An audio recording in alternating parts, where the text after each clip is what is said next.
स्वागत है आप सभी का हमारे इस वीडियो में।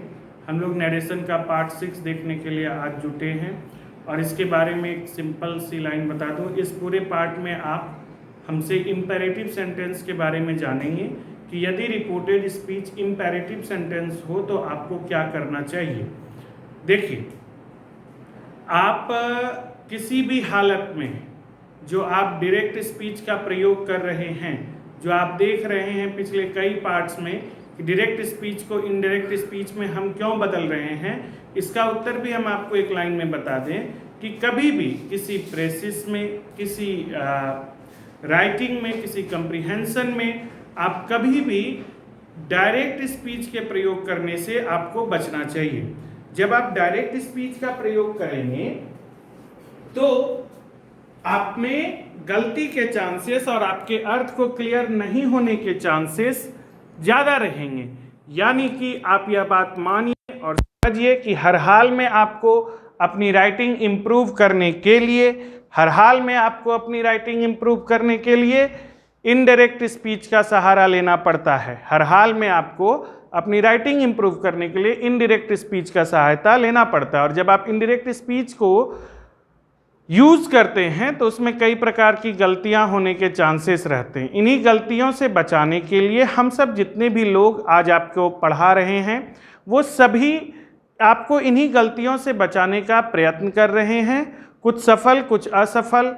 अगर आप गलतियां कम करते हैं तो हम उसे सफलता मानते हैं, अगर आप गलतियां ज़्यादा करते हैं तो ये असफलता भी मेरी ही होती है। ठीक है, इसलिए हम पूरा प्रयास कर रहे हैं कि आइए आपको इम्पेरेटिव सेंटेंस के बारे में बता दें। इम्पेरेटिव सेंटेंस है क्या? इम्पेरेटिव सेंटेंस फिर हम बोलेंगे, चूंकि हमने इम्पेरेटिव सेंटेंस को सेंटेंस के ही एक रूप में आपको प्रारंभ में ही बता दिया था, तो आपको बता दें इम्पेरेटिव सेंटेंस उन सभी सेंटेंसेस को कहते हैं, उन सभी वाक्यों को कहते हैं जिनसे आदेश या आज्ञा, सलाह, आदेश या आज्ञा या सलाह, मनाही, अनुज्ञा का बोध होता है। आज्ञा, अनुज्ञा, सलाह, मनाही, इन सब चीज़ों का, इन सब भावों का वर्णन जिस वाक्य से आप कर सकते हैं उस वाक्य को इम्पेरेटिव सेंटेंस कहते हैं। अंग्रेजी में यदि आपको इम्पेरेटिव सेंटेंस पहचानना हो, मान लीजिए हिंदी में आप समझ सकते हैं कि किसी ने आपको डांटा है, किसी ने आपको मना किया है। हम तो उन सभी बच्चों के लिए यह वीडियो बनाते हैं जो छोटे छोटे अभी 7-8 में भी पढ़ रहे हैं, तो भी हमारी बात को सुनकर, अगर उनके बड़े भाई बहन पढ़ रहे हैं हमसे, तो उनकी बातें सुनकर, मेरी बातें सुनकर वो अपनी बातों के अनुसार इसे सामंजस्य इस प्रकार बिठा लें कि उन्हें भी नरेशन आसान लगने लगे। तो देखिए, इम्पेरेटिव सेंटेंस उन्हीं सेंटेंसेस को कहते हैं जिनसे इन सब भावों का बोध होता है। इम्पेरेटिव सेंटेंस उन्हीं सब सेंटेंसेस को कहते हैं जिनसे इन सब भावों का बोध होता है। अब हिंदी में तो सभी को समझ में आ जाता है कि भाई साहब ने मुझे डांटा है, या भाई साहब ने मुझे मना किया है, या भाई साहब ने मुझे आदेश दिया है, या फलाने व्यक्ति ने ऐसा कहा है, चिलाने व्यक्ति ने ऐसा कहा है। हिंदी में आपको भाव समझने में किसी भी प्रकार का कोई कष्ट नहीं होता। अब बात आती है कि जब आप अंग्रेजी पढ़ रहे हैं, इंग्लिश पढ़ रहे हैं, तो डायरेक्ट से इनडायरेक्ट में जाने के लिए आपके पास रिपोर्टेड स्पीच इम्पेरेटिव सेंटेंस का है कि नहीं, इसे कैसे पहचानें। तो इम्पेरेटिव सेंटेंस का basic structure verb plus object होता है, V1 प्लस ऑब्जेक्ट होता है अगर अंग्रेजी में बात करें। यानी अगर इसे सरल भाषा में बोलें तो जिस भी सेंटेंस की शुरुआत यदि वर्ब से होती है तो वह मुख्यतः इम्पेरेटिव सेंटेंस का होता है। वर्ब कैसा होगा ये हम नहीं बता सकते। हो सकता वह जो वर्ब आप पढ़ रहे हैं, गो, ईट, ब्रिंग, बाय, ये सब से भी हो सकता है, और यदि इन सब चीजों से नहीं हो तो आप यह समझिए कि यह हेल्पिंग वर्ब से भी शुरू हो सकता है, और हेल्पिंग वर्ब में ज्यादातर शुरुआत डू से होती है। और डू का प्रयोग जब भी आएगा तो इंपेरेटिव में नेगेटिव में आएगा, अधिकांशतः हम बोल रहे हैं अधिकतर, यानी कि अगर आपको उस व्यक्ति ने जिससे भी आपने बात की है उसने आपको बोला है गो देयर, वहां जाओ, आपको या तो वह सलाह दे सकता है। आप अगर किसी ऑफिस में पहुंचे हैं, आपने उनसे मदद मांगी है कि सर ये फॉर्म कहाँ जमा करेंगे, तो उन्होंने बोला वहां जाओ, गो देयर। हो सकता है डांट के भी लोग बोल रहे हो। तो भाव को समझना ही इंपेरेटिव सेंटेंस को बनाने में, जब आप किसी रिपोर्टेड स्पीच के भाव को समझ लेते हैं तो आपको डायरेक्ट से इनडायरेक्ट बनाने में ज़्यादा तकलीफ नहीं होती है।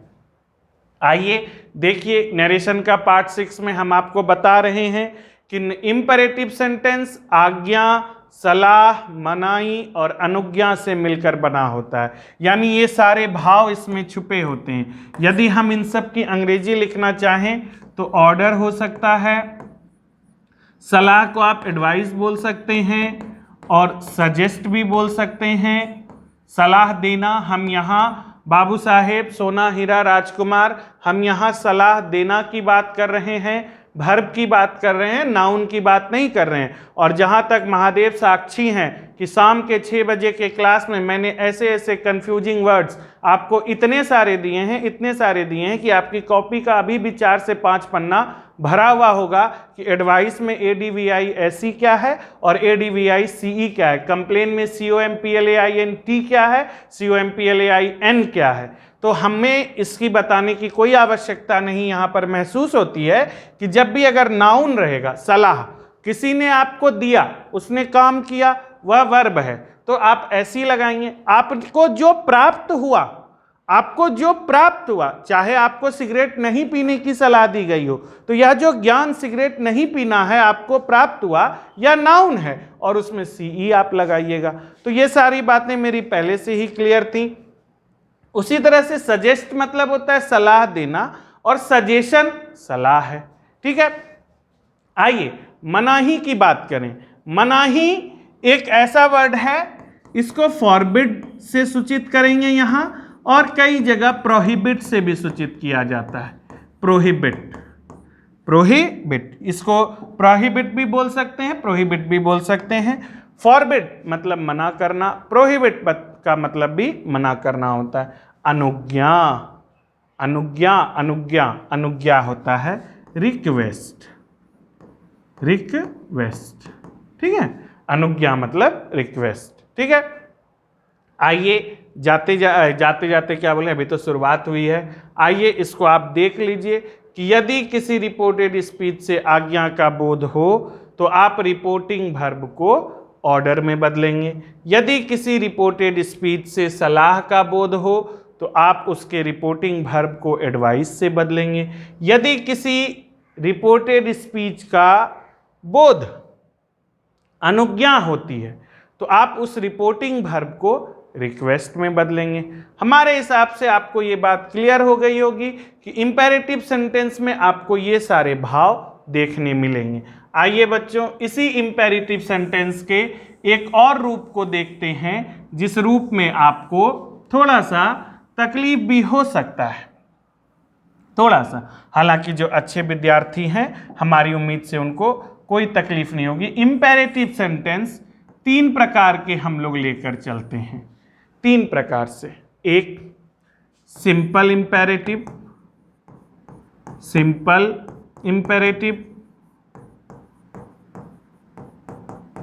एक नेगेटिव इंपेरेटिव,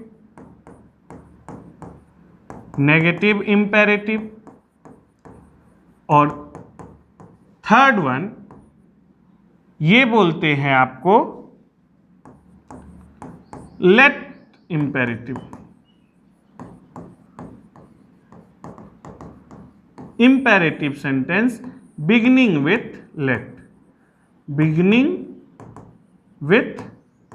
लेट, ठीक है। सिंपल इंपेरेटिव साधारण सा आपको वर्ब 1 प्लस ऑब्जेक्ट दिखेगा। नेगेटिव इंपेरेटिव आपको डू नॉट दिखेगा। और एक ऐसा भी इंपेरेटिव सेंटेंस होता है जिसकी शुरुआत लेट से होती है। इन तीनों के नरेशन चेंज करने के समय आप यह बात मानकर चलिए, अगर नेगेटिव इंपेरेटिव रहेगा और लेट इंपेरेटिव रहेगा और सिंपल इंपेरेटिव रहेगा तो तीनों के लिए अलग अलग रूल्स होते हैं। रूल्स केवल एक ही है बेटा, एक ही चीज है जो हम आपको पहले पढ़ा चुके हैं कि भाई साहब आप रिपोर्टिंग वर्ब को बदलिए, इन्वर्टेड कॉमा को हटाइए, चेंज ऑफ पर्सन कीजिए।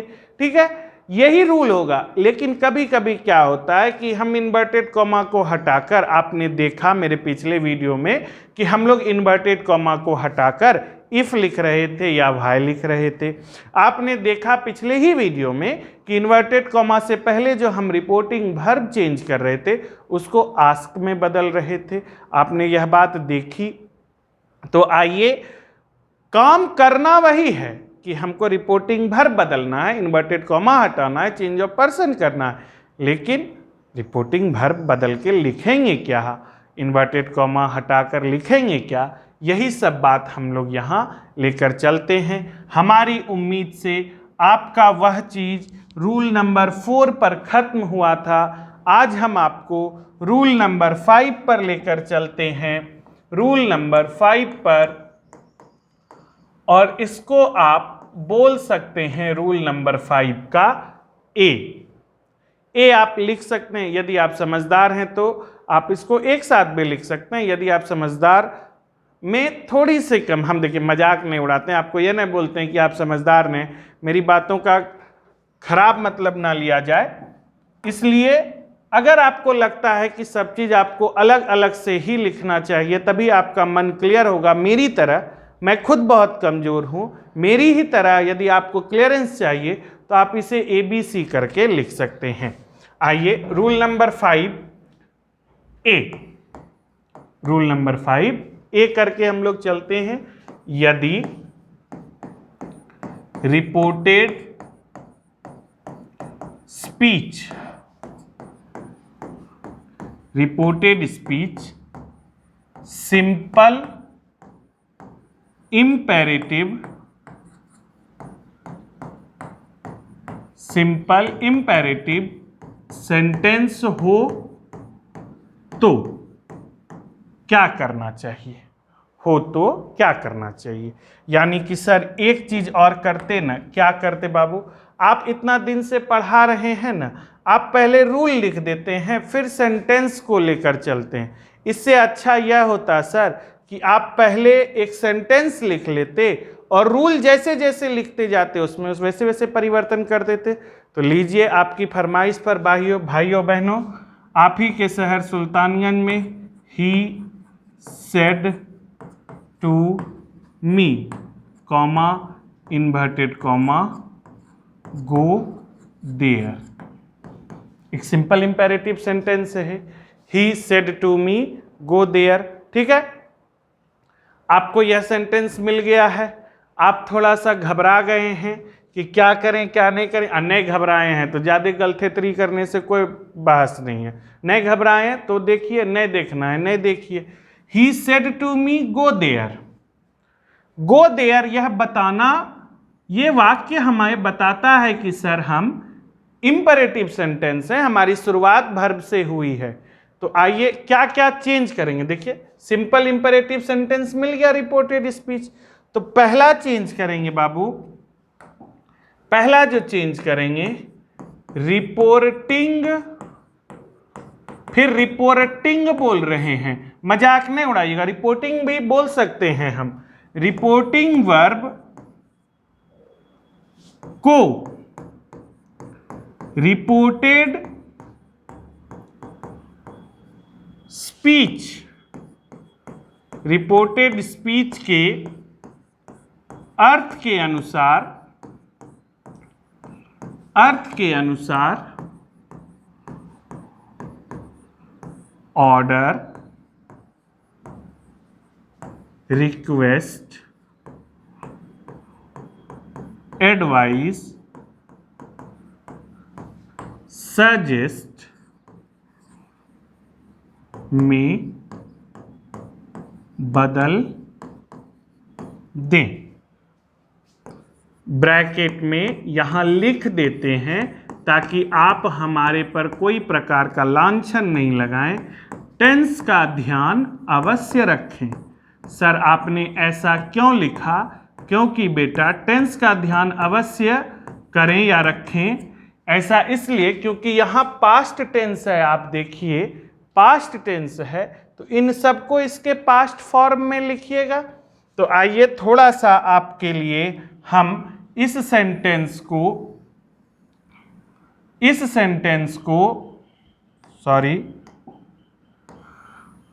थोड़ा सा ध्यान देंगे। इस सेंटेंस को हम बदलने का प्रयास करते हैं। इसको कहाँ रखें? बोर्ड पर। चलिए यहीं रखते हैं, ठीक है। फिर एक बार इसको इरेज कर देंगे। He said to me go there. आपने क्या बोला सर? कि रिपोर्टिंग वर्ब को रिपोर्टेड स्पीच के अर्थ के अनुसार, तो रिपोर्टिंग वर्ब मेरा सेड टू है, इसको बदलना है तो किसके अनुसार बदलें? सर कल तक यहाँ प्रश्नवाचक था तो यहाँ आस्क्ड लिखाता था, यहाँ साधारण वाक्य रहता था तो यहाँ टोल्ड लिखते थे। आज यहाँ क्या है? Go there imperative sentence. यह ऑर्डर हो सकता है, ऑर्डर हो सकता है, सिंपल सा चीज है, वहां जाओ, ऑर्डर हो सकता है। तो ही ऑर्डर्ड मी, ही ऑर्डर्ड मी, ठीक है। इतना दूर तक तो आ गए सर। अब क्या करें? अब दूसरा काम कीजिए बाबू। क्या करें सर? इन्वर्टेड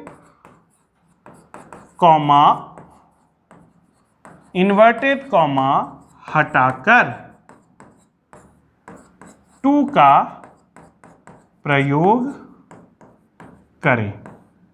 इन्वर्टेड कॉमा हटाकर टू का प्रयोग करें। यानी सर इस इन्वर्टेड कॉमा को हटा के टू लिखो ना। लिख दिए सर। तीसरा नंबर क्या करने बोलते हैं? बोलते हैं कि प्लीज या काइंडली यदि रिपोर्टेड स्पीच में हो तो उसे हटाकर शेष वाक्य को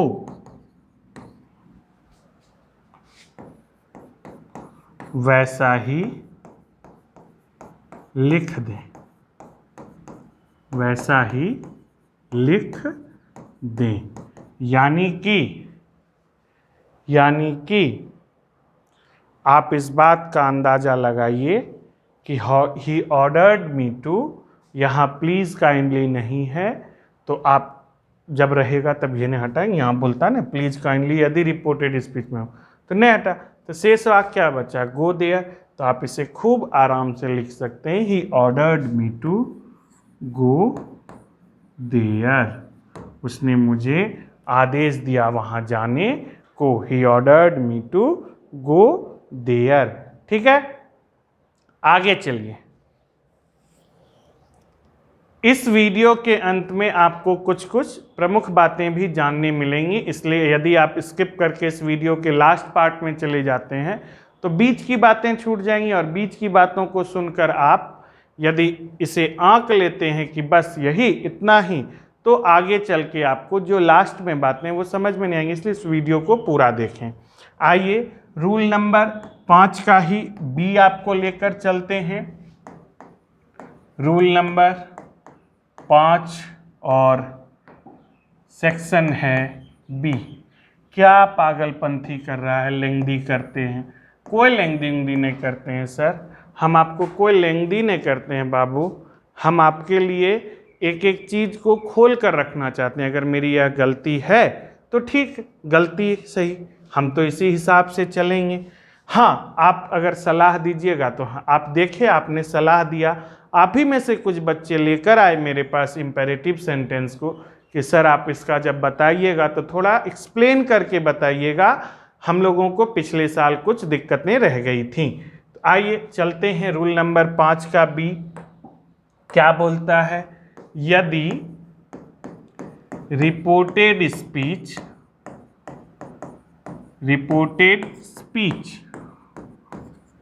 नेगेटिव इंपरेटिव हो तो,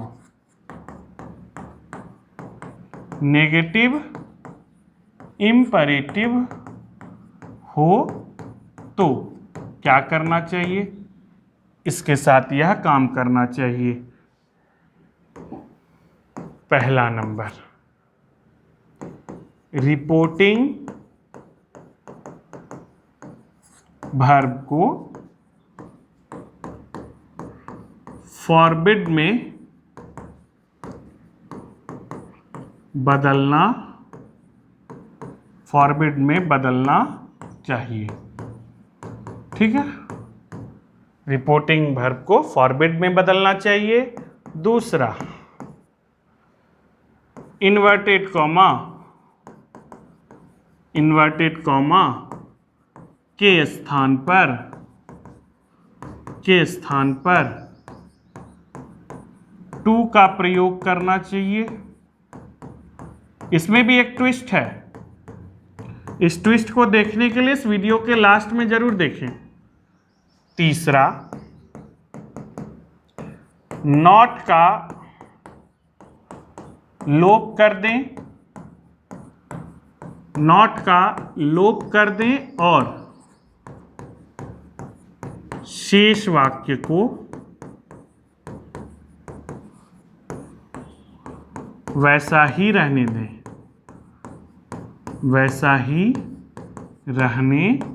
दें।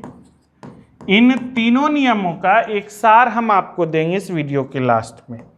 देखिए, यह बोलता है सर, आपके पास एक उदाहरण आ गया, he said to me, comma, inverted comma, do not go away, do not go away. He said to me, do not go away. तो ही सेड टू को आपका मन करेगा कि अर्थ के अनुसार देखें तो अर्थ में आपको दिख गया डू नॉट, यानी यह निगेटिव है। ऊपर से वर्ब पहले है तो इंपेरेटिव भी है, निगेटिव भी है और इंपेरेटिव भी है, तो नेगेटिव इंपेरेटिव है। तो आपको सेड टू को किस में बोला है? फॉरबिड में बदलने के लिए। यहां पर हमने वो पॉइंट नहीं लिखा कि टेंस का ध्यान रखिएगा, क्योंकि हम पिछले बार लिख चुके थे, अब आप इतने समझदार हो गए। फॉरबिड वर्ब का पहला रूप है। आप हमारा वर्ब का चार्ट उल्टा कर देखिए, वहां भी हम आपको लिखाए हैं। फॉरबिड आपका वर्ब का पहला रूप है, तो इसके चूंकि यहाँ पास्ट टेंस है तो आप इसका दूसरा रूप लगाइएगा, ही फॉरबिड मी। ठीक है, इनवर्टेड कॉमा के स्थान पर क्या लिखें? To, he forbid me to. उसके बाद क्या कहता है? जो नॉट है नॉट का लोप कर दें, जो नॉट है वह नॉट का लोप कर दें। तो नॉट किस लिए है? डू की वजह से, मतलब डू है तो नॉट है, नॉट है तो डू है। जब नॉट हटेगा तो डू भी हट जाएगा। तो ये समूचा चीज गायब हो गया और शेष वाक्य आप गो अवे लिखकर तैयार हो गए। अब तो आप ऐसे सिस्टम में जी रहे हैं जहां आपको बनाना नहीं है, जहां केवल और केवल आपको यह दिखाना है कि बना हुआ कौन सा सही है। ठीक है, आइए देखते हैं अगला सेंटेंस। हमारी उम्मीद से स्क्रीनशॉट ले लिए होइएगा। आइए, रूल 5 का सी, rule 5 C, A B C. यदि रिपोर्टेड स्पीच लेट से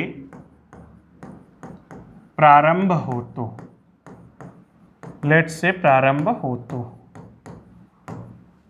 अगर रिपोर्टेड स्पीच लेट से प्रारंभ होता है तो क्या कीजिए? क्या कीजिए सर? हम तो पागल हो जाएंगे अगर कुछ आप नहीं बोलिएगा तो। आइए,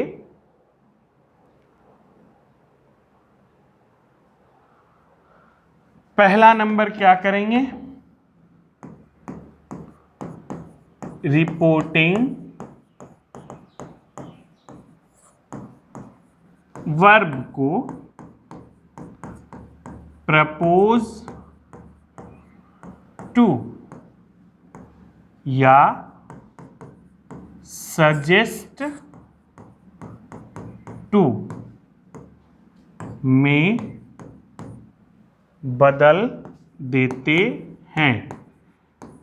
वैसे विद्यार्थी जो यह नहीं जानते हैं कि लेट का प्रयोग कहाँ किया जाता है, तो आप जान लीजिए, तभी आपको यह भी समझ में आएगा। लेट का प्रयोग ऐसे जगहों पर किया जाता है, लेट से वाक्य की शुरुआत ऐसी जगहों पर की जाती है जहां की,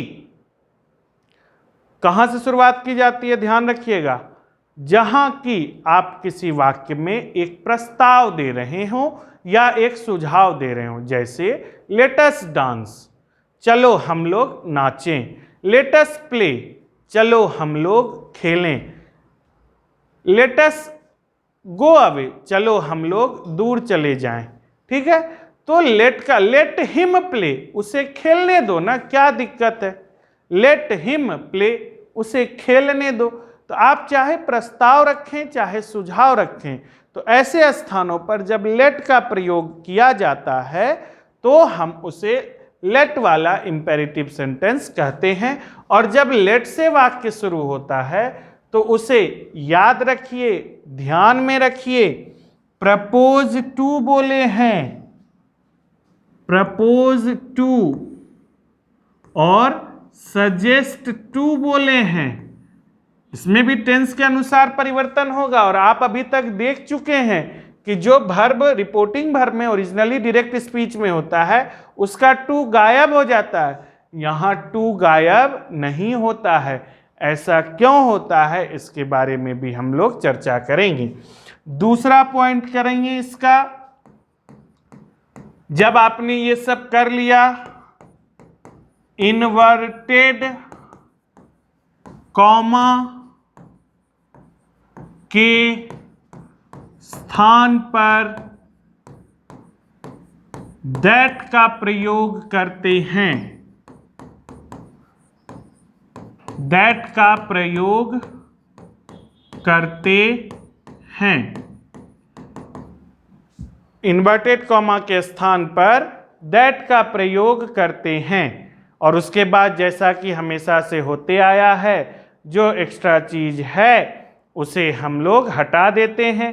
जैसा कि लेट हमारे पास है तो उसे हटा देते हैं। यानी कि तीसरा पॉइंट, लेट को हटा देते हैं और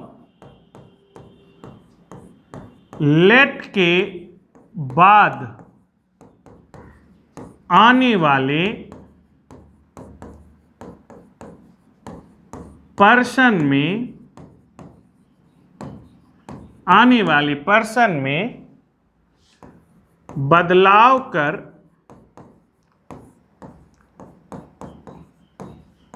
शुड लिखते हैं, शुड लिखते हैं। अभी जो ये पॉइंट है ना बेटा, लेट के बाद आने वाले पर्सन में बदलाव करके, इसको समझना चाहिए। इसको समझना क्या चाहिए, देखिए यहां इसको समझना चाहिए। इसी पर, इसी बेस को रखते हुए हम, आपको याद होगा कि एक पूरा वीडियो बना दिए कि चेंज ऑफ पर्सन कैसे करते हैं। आज आपको वो बात समझ में आएगी कि 1 घंटा का क्या चीज था। ही, देखिए उदाहरण देखते हैं। He said to me, comma, inverted comma, let us dance, let us dance. ठीक है, let us dance. He said to me let us dance, चलो हम लोग डांस करें। ही सेड टू मी, चलो हम लोग नाचें। अब देखिए यहां पर आपको थोड़ा सा कंफ्यूजन होगा, इसलिए हम इसको डिटेल में समझाने जा रहे हैं। हो सकता है मेरा डिटेल छोटा हो जाए, कोई दिक्कत नहीं है मेरे लिए। आइए इसको देखिए सर, ही आपको बोला गया कि अगर वाक्य लेट से शुरू होगा तो आप प्रपोज टू लगाइए या सजेस्ट टू लगाइए। तो आपके पास यहां से टू मी है, आप लिख सकते हैं proposed to me that, inverted comma तक पहुंच गए। प्रपोज टू मी दैट, आप इन्वर्टेड कॉमा तक पहुंच गए। अब लेट खत्म हो गया। समझिए, ये अस है, इस अस का प्रयोग यहां क्यों हुआ है? इस प्रस्ताव में अगर हम नियम से चलें तो अस फ्रंट क्या बोलते हैं कि फर्स्ट पर्सन सब्जेक्ट के अनुसार बदलेगा। तो अस को तो आना चाहिए था सब्जेक्ट के पास। He said to me let us dance together. तो अस का अस अगर आप उस कमरा नंबर से चलिएगा तो फर्स्ट पर्सन में तीसरे नंबर कमरा से आएगा ही के पास मिलने के लिए और हिज, लेकिन ऐसा नहीं होगा। इस वाक्य का अब अर्थ आपको समझना होगा कि लेट अस डांस में का हिंदी क्या हुआ? लेट अस डांस का हिंदी हुआ कि हम लोग नाचें। तो ही सेड टू मी, हम लोग नाचें, उसने मुझसे कहा चलो हम लोग नाचें। तो भाई साहब उसमें वह भी शामिल है, मैं भी शामिल हूं। हम लोग नाचें, वह भी शामिल है और मैं भी शामिल हूं। तो इस वह और मैं को जब आप साथ लेकर चलिएगा तो आपके पास वी होगा, हम लोग होंगे। वह ना तो वह, देखिए यहां पर कितनी बड़ी बात है, वह अकेला नहीं जा रहा है, आप अकेले नहीं जा रहे हैं, दोनों साथ जा रहे हैं नाचने के लिए। तो आप दोनों जब साथ में जाइएगा तो वी होगा। इसलिए यहां पर हमारे इस नरेशन में आएगा we should dance, that we should dance. He proposed to me that we should dance. He proposed to me that we should dance. ठीक है, आइए आगे चलते हैं, देखते हैं, इस बात को ध्यान से समझेंगे और फिर आगे चलेंगे। इसको चाहिए तो आप उतार लीजिए, इसे समझकर रख लीजिए, इसका स्क्रीनशॉट ले लीजिए। और हम लोग जिस बारे में बात किए थे कि हम लोग इंपेरेटिव सेंटेंस के आखिरी में, ये 3 पार्ट हैं, तीनों पार्ट का परिवर्तन ऐसे ही होता है। अब रहा कि ये वी कैसे हुआ, दे कैसे हुआ, उसके बारे में हम लोग अभी चर्चा कर रहे हैं। देखिए, इसको समझिए और जानिए, इसको समझिए और जानिए।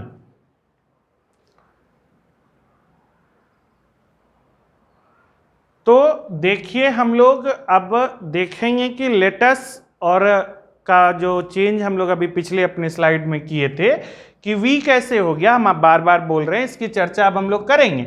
देखिए सर, समझिए इस बात को, यहां पर आपके पास सेंटेंस था he said to me, comma, inverted comma, let us dance together. ठीक है, सॉरी टुगेदर नहीं था, सिर्फ डांस था, लेट अस डांस था। और एक वाक्य देखिए आप, Mohan said to his friends, Mohan said to his friends let us go home. 2 तरह का वाक्य, इस वाक्य को आप पहले भी देख चुके हैं। अब एक लाइन हम बोलेंगे, उसको ध्यान से सुनिएगा कि अस, यह जो लेट के बाद आने वाला अस है, हिम आएगा थर्ड पर्सन तो नो चेंज होगा। फर्स्ट पर्सन आ रहा है, फर्स्ट पर्सन और थर्ड पर्सन ही जहां तक मेरी जानकारी है लेट के बाद आने के चांसेस ज्यादा रहते हैं, सेकेंड पर्सन का उपयोग कम किया जाता है। आइए सर देखिए और समझिए, थर्ड पर्सन रहेगा तो नो चेंज। लेकिन अगर फर्स्ट पर्सन रहा, लेट मी हेल्प यू, अगर लेट के बाद मी रहा तो क्या होगा? लेट मी हेल्प यू, मुझे आपकी मदद करने दें, या लेट अस डांस टुगेदर। तो यहां पर ध्यान रखना है कि अस को अर्थ के अनुसार बदलेंगे। अब ये अर्थ के अनुसार क्या है सर, हम नहीं समझ रहे हैं, तो समझिए, यदि आपको ऐसा लगता है कि इस कथन में जो काम कहा गया है उसमें बोलने वाला भी शामिल हो तो अस को वी में बदलिए। अगर जैसे यहां he said to me let us dance, चलो हम लोग नाचें, तो यहां बोलने वाला भी शामिल है, ही सेड टू मी, उसने भी शामिल अपने आप को किया है कि चलिए हम भी नाचेंगे। और लेकिन यहां देखिए, Mohan said to his friends let us go home, Mohan ने अपने दोस्तों से कहा चलो घर चलें। तो हो सकता है कि मोहन अपने घर पर हो, उसके दोस्त आए हों, अब वो जबरदस्ती तो नहीं कर सकता। एक देखिए यहां पर हम बार बार बोलते हैं बुक में जबरदस्ती नहीं होता है कि दोस्त को लात मार के बाहर निकाल दिए, जो जाए घर में रहा बहुत देर हो गए, वैसा तो कर नहीं सकते। चलें अब घर चलें, ऐसे ही लोग बोल सकते हैं, क्या चलें, हो गया, चलें घर चलें, ऐसा ही बोल सकते हैं। तो मोहन तो खुद नहीं जाएगा, वह अपने दोस्तों से कह रहा है। तो ऐसी स्थिति में जब अस का प्रयोग होता है तो अस की जगह पर दे का प्रयोग करना चाहिए। अस दे में बदलता है और यहां अस वी में बदलता है। समझ में आए? जब बोलने वाला भी काम में शामिल हो तो अस को वी में बदलें, और जब बोलने वाला काम में शामिल नहीं हो तो अस को दे में बदलें। इसको आप ऐसा लिख सकते हैं कि ही proposed to me that we should dance, और Mohan proposed to his friends that they should go home, that they should go home। Mohan ने अपने दोस्तों के सामने सलाह रखा कि उन्हें घर जाना चाहिए। ये बात क्लियर हो गई। थर्ड पर्सन रहेगा तो नो चेंज। एक और बात जान के जाइए, इस वीडियो को छोड़ने से पहले एक और बात जानिए, आपके लिए बहुत ज़रूरी है, बहुत ज़रूरी है। बहुत विद्यार्थी हैं जो ऐसी बातें मुझसे कहते हैं कि सर हमको नॉट से बहुत प्यार है, he said to me, comma inverted comma, आप लिखे ना डू नॉट गो अवे, हमको नहीं से बहुत प्यार है, हम नहीं चाहते हैं कि नॉट हटे। तो ऐसा नहीं हो सकता है? हाँ हो सकता है। He said to me do not go away, उसने मुझसे कहा दूर मत जाओ। आप यह भी तो समझ सकते हैं कि यह बड़ा व्यक्ति है, आप सुनने वाले छोटे व्यक्ति हैं, आप किसी अनजाने जगह पर हैं, इसलिए आपको उन्होंने ऑर्डर किया है कि दूर मत जाओ। ऑर्डर भी तो हो सकता है, हम ऑर्डर देंगे तब कैसे चेंज होगा?